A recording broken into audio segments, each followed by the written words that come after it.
Hello，大家好，我係 DJ Thomas 啊。咁咧又同大家見面啦。咁啊，我盡量希望我啲片咧拍短啲，就唔好令大家覺得悶。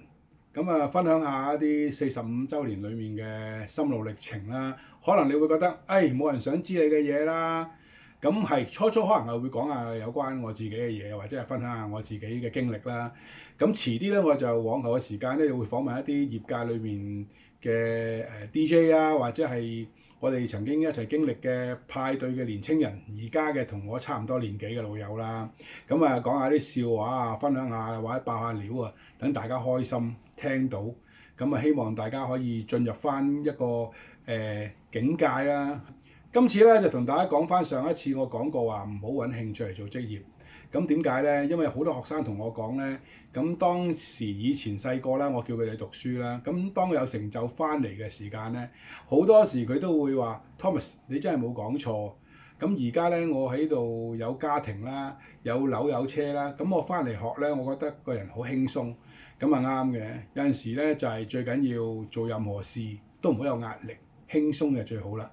咁喺以前咧，我就細個咧，我就一路都係聽啲唔使錢嘅音樂啦，咁啊收音機啊，咁聽好多唔同種類嘅歌。咁啊自細咧，我又唔中意打機，唔中意睇連環圖，淨係中意玩音樂。所以我由朝到黑咧，屋企人都問我嘅：喂，你由朝一瞓醒就整歌，剪，一隻歌剪100幾廿次，夜晚又整，瞓覺都會對住部電腦整歌。整咁多歌有咩用呢？其實真係冇用嘅。